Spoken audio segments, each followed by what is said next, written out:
Essa atividade, ela continuou com o tema da atividade da semana um, só que com o conto agora numa versão diferente, né? O Rei Sapo, dos irmãos Grimm. E antes de fazermos a atividade, então, vamos fazer a leitura desse conto aqui. Então, nós temos aqui um conto que a gente já conhece, né, da narrativa aí dos cinemas, dos filmes, dos livros e tal, só que com uma versão original, né, é a versão de onde foi retirado os que estão aí nos filmes, não é isso? Vocês já tinham ouvido, já tinham lido essa versão aqui? Versão em que o sapo, ele age dessa forma, e que não há beijo da princesa, e o sapo se torna príncipe depois. Quem aqui já tinha ouvido essa versão? Já tinha lido essa versão Eu, original? Oi? eu já tinha visto. É Eu Lúcia, também. Luca, mas eu acho que é a minoria, né? Geralmente esses contos de fada, quando eles vão para esses contos de encantamento, e esses outros contos de fadas, quando eles na versão original é um pouco diferente, né? Assim como Chapeuzinho Vermelho também, se a gente for ver o original, é um pouquinho diferente e a mensagem que original, né, do texto na época em que eles foram criados, era a mensagem era outra, né? Era geralmente não tinha essa coisinha meiga, né, fofa, da atualidade. Eram contos mais cruéis, né? Geralmente esses personagens bonzinhos que a gente vê atualmente, nos originais, eles são bem diferentes. É o caso aqui, por exemplo, do príncipe, né, que ele não tem essa... E a princesa também, né? Ela não tem esse romantismo com relação ao príncipe, não, ao sapo, não, né? Que é diferente um pouquinho da versão que a gente vê atualmente. Então, vamos lá para as nossas questões, né? Aqui na questão um nós temos o seguinte: após ler a versão dos irmãos Grimm, dois irmãos do século XIX que recolheram vários contos que as pessoas tinham e contavam, né, oralmente, de boca em boca, e eles escreveram esses contos, reuniram, fizeram uma coletânea de contos. Não foram eles que criaram, eles coletavam esses contos da tradição oral das pessoas, né, contos folclóricos e tal, e escreveram esses contos e deixaram aí para a gente ler hoje em dia. Questão 1. No gênero narrativo, as personagens são responsáveis pela progressão dos fatos na história, né? E a letra A. Em geral, a personagem em torno da qual as ações se desenvolvem é chamada de protagonista, né? No conto lido, qual personagem é responsável pela progressão dos fatos na história? Nesse caso aqui, a gente está buscando o personagem protagonista, ou seja, aquele personagem principal. Quem é, nesse caso aqui, o personagem principal, protagonista? Então, nesse caso aqui, Cleo, vai ser uma só. Neste caso aqui, vai ser, de fato, o sapo, né? Diferentemente do que a gente vê atualmente, né? Que é a princesa e tal, que é a trama, né, se gira em torno da princesa, a gente vê nos filmes e tal, nos outros contos, mas neste caso, o personagem protagonista vai ser o Rei Sapo, né? E aí pediu para que a gente fizesse uma descrição de como que é essa personagem. Aí eu coloquei aqui, né, que é um personagem sujo, pegajoso, nojento, né? Tinha a cabeça enorme e feia, e aí também ele é insistente, né? A gente percebe que ele não aceita que a princesa faça aquilo com ele, então ele é provocativo, ele vai para a mesa e quer sentar e quer comer junto com ela no mesmo pratinho e dormir na mesma cama, então ele é muito provocativo também, né? Além de todas essas características aqui que foi passada. Quando pede para fazer a descrição, significa detalhar das características dele, seja as características físicas, seja as características psicológicas, comportamentais, né? Então, a gente tem aqui essas características. Na letra B, a gente tem aqui já o antagonista, né? Nesse caso, a gente vai ver que o antagonista é o quê? É o contrário, a pessoa que é opositora ao protagonista. No caso, ela é, vamos dizer assim, o vilão da história, né? O antagonista é aquele que se opõe ao protagonista. No entanto, não precisa ser necessariamente uma personagem. Pode ser o próprio ambiente, um traço de personalidade do próprio herói, ou uma ideia, origem dos conflitos da história, né? No conto lido, que personagem ou circunstância se opõe ao protagonista? Quem é que vai ser o antagonista aqui, nesse conto? A bruxa. Jason disse a bruxa. A maldição da ele bruxa. virar o sapo. O sapo vai ser o antagonista? Acho que é a bruxa. Eu Cecília acho que seria o falou? sapo. Aham. Cecília falou que vai ser o sapo, que vai ser o antagonista. Mas nesse caso aqui, Cecília, a gente percebeu que o sapo, ele é o protagonista, né? Mas por que você disse que ele também seria um antagonista? Eu estou entendendo o que você tá imaginando. Eu entendi a sua resposta. Eu só quero saber se é isso mesmo que eu estou pensando aqui. Eu acho que por ele ter virado exatamente um sapo. Ah, então, entendi. Você, na verdade, fala que o príncipe, né? Esse rei aí é que seria o protagonista e o sapo, que é aquilo no qual ele se transformou, é que seria ali um contrário, né? Algo, de certa forma, a maldição, né? Que ele pegou ali, é que seria o antagonista, né? Entendi a sua resposta. Sim. Eu entendi a sua resposta. Então, como seriam dois personagens, o sapo, que seria ali a transformação, e o príncipe, que é ele normal. Então, dois personagens em um. Eu compreendo sua resposta e eu até acho que está certo mesmo, né?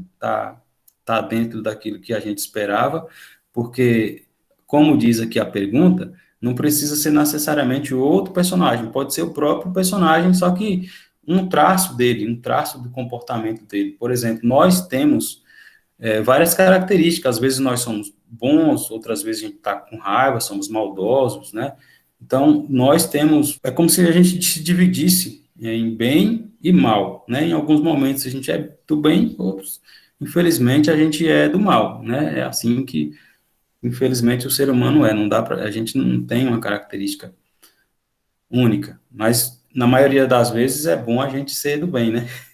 Pelo menos 90% das vezes, né? Não tem como ser 100%. Mas eu entendi a sua resposta. Então vamos lá? Ó, eu coloquei aqui a resposta, mas eu entendo o que vocês colocaram aí, né? Eu considero quem colocou aí a bruxa, né? Eu coloquei aqui o seguinte: a maldição, né, de uma bruxa. Deixa eu só completar aqui. A maldição de uma bruxa malvada, né? Que eu transformara em sapo. Então, o antagonista da história é aquilo que vai se opor ao protagonista. Então, quem é que se opõe ao protagonista nesse caso aqui? Essa maldição, essa condição dele, né, de ser um sapo. Tem algumas das respostas que colocaram também a princesa, né? Só que nesse caso aqui, o que faz de fato ele viver nessa condição não é a princesa, né? O que faz ele viver desse jeito, né? Estar naquela situação sujo, né? Cosmento, é essa maldição, tá bom? Então a gente vai considerar aqui a resposta sendo a maldição da bruxa ou a própria bruxa, apesar de não aparecer aí, né? Faz menção a ela. O rei também pode ser? O rei e o pai da princesa? É. Não. Nesse caso, não. Ele é o contrário, né? Ele é que obriga a princesa a cumprir a promessa que ela fez, né? Nesse caso, ele não é contra, ele apoia até. E no final a gente vai ver que ela até agradece, né, ao pai por ter feito isso com ela, né? Então a letra B tá aí a resposta para vocês. Entendi. A 2 aí diz o seguinte: o enredo é o resultado da articulação entre foco narrativo, personagens, espaço e tempo. Nesse sentido, o conto apresenta uma determinada ordem, né, que será desequilibrada pelo surgimento de um conflito. Qual é o conflito estabelecido entre as personagens? Eu coloquei assim, ó, o conflito do sapo querer que a princesa cumpra sua promessa, apesar de não ser a vontade dela. Sim. Uhum. Esse é o conflito que acontece aí, né? Existe uma luta entre eles aí. Considero como correta, Luca. Mais alguém quer comentar? Eu Também. acho que o conflito é a bola ter caído no lago. Sim, eu ia até comentar isso, Cecília, porque é o seguinte, essa questão, ela ficou, de fato, um pouquinho, assim, confusa, porque quando a gente observa conflito numa narrativa, é o momento em que começa a acontecer os problemas, né? O fato que origina os problemas dali para frente, né? É assim que a gente estuda na maioria das vezes. A situação está tranquila, está tudo calmo, está tudo bem, só que em um determinado momento um acontecimento coloca tudo em confusão, né? E aí pediu aqui, né? O conto apresenta uma determinada ordem que será desequilibrada pelo surgimento de um conflito. Então, o surgimento desse conflito seria o momento, né? Como Cecília falou aí, e Cléo acho que está concordando, em que essa bola cai na água, né? Ela ficava brincando o tempo todo com essa bola de ouro, jogava essa bola para cima e a bola, em determinado dia, não cai na mão dela, nas mãos dela, cai na água. Então, aqui que seria o início, aqui que seria o conflito, né? Que é onde as coisas começam a dar errado para ela. Só que aí pediu qual é o conflito estabelecido entre os personagens. Então, ficou aqui meio que, bom, o conflito é quando origina ou é a relação desses personagens, né? E aí eu misturei, que eu fiz uma resposta que envolve as duas questões, tanto essa que você falou, de quando a bola cai na lagoa, né, lá e afunda, quanto toda a relação desses personagens que os colegas já comentaram aí, que eles brigavam, a princesa não concordava com o pedido dele e tal. Então, eu fiz aqui uma resposta que abrange essas duas questões, né, para responder as duas questões. Olha só, o conflito, então, ele ocorre quando a bola da princesa se afunda na lagoa, como você falou. E, a partir disso, o conflito se estabelece entre ela e o sapo, né? Pois este quer que ela cumpra a promessa feita a ele a todo custo. Então, aqui eu acho que responde bem, né, a vocês, apesar de haver essa confusão aí na questão, eu acredito que aqui acaba respondendo, né? Continuando. A questão 3. Em qual momento a história chega a um ponto máximo, ou seja, atinge seu clímax? Todo mundo aqui sabe o que é o clímax, né? De uma narrativa? Olha, o clímax, como eu já até disse na aula passada, é aquele momento da história em que você fica extremamente ansioso ou ansiosa para saber o que vai acontecer na sequência, né? Tem um momento ali que você não quer perder por nada a leitura do que vai vir a seguir. Imagine, eu sempre dou um exemplo aqui com novelas, por exemplo. Você está assistindo lá a novela e tal, principalmente nos capítulos finais, né? Aí fulano chega com a arma, né, e mira para o outro e, pô, aí não mostra se atingiu, se não, aí a novela acaba, o capítulo acaba naquele momento. E pronto, aí você quer saber o que vai acontecer. Então, o momento mais atrativo é esse, é o clímax, é quando você desperta a sua curiosidade, porque se acabasse num momento tranquilo, você não vai ter interesse de assistir depois, né? Então, o clímax da história é mais ou menos assim, é aquela parte em que você quer saber, né? Você fica, dependendo da narrativa, né? Tem autores que faz você ficar até mesmo ofegante, querendo saber, você começa a ficar como se fosse, se estivesse dentro da história, tá? Então você fica ansioso, você fica querendo saber, não consegue parar de ler. Então esse é o clímax. Tem autores e produtores, né, de filmes que eles estão muito bons nisso. E tem filmes que de fato termina com isso e e não tem depois uma continuidade, né? É você que vai criar na sua imaginação o que aconteceu, né? E isso traz uma certa angústia, porque você fala, nossa, assisti o filme todo, li esse livro todo, assisti essa série toda, para no final não ter uma resposta. Fica chateado mesmo, né? Acontece. Então, esse aí é o clímax, né? Mas nas histórias, geralmente, esse clímax, ele é respondido, tem um desfecho, né? Aquele momento em que alivia, você fica sabendo o que aconteceu, né? Embora tenha filmes aí, e, como o Lúcia falou, que não tem um desfecho. Você não sabe, a não ser que tenha uma sequência, né? Outros filmes. O momento de clímax é sempre aquele. Aí eu coloquei aqui, ó, a resposta, baseado no que eu li também, né?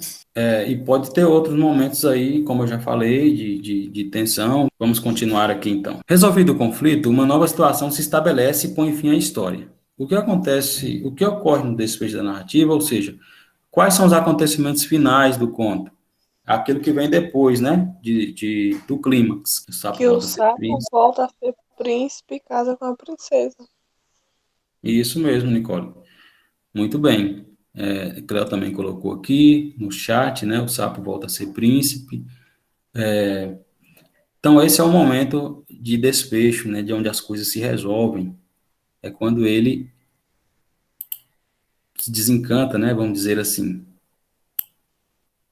e volta a ser príncipe. O sapo se desencanta e volta a ser príncipe. Casa-se com a princesa e, no dia seguinte, viajam numa bela carruagem trazida pelo seu escudeiro Henrique, né, para o seu reino distante. A questão 5.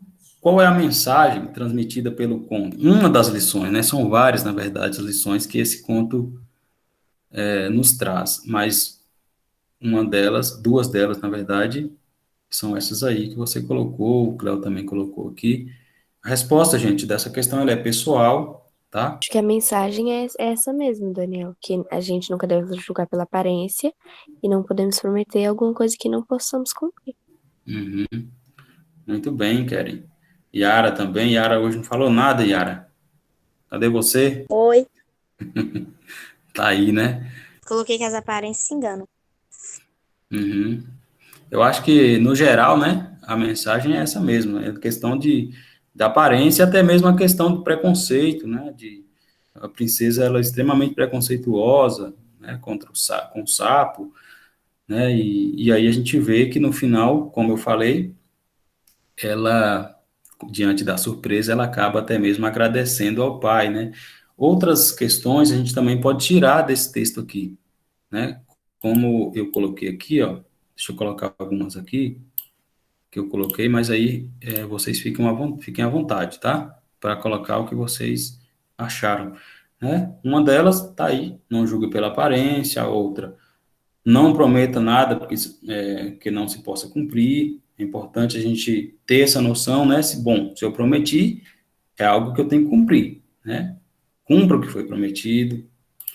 E outra questão também é a questão já um pouco mais profunda, né? Sobre como é que as mulheres elas eram tratadas nessa época, né, nessa época distante, né, e atualmente ainda existe muito isso, né, as mulheres nessa época, por exemplo, elas eram submissas ao desejo do homem, nesse caso aí a princesa, ela era obrigada a cumprir, mesmo contra a vontade dela, um desejo daquele sapo, né, daquele bicho nojento.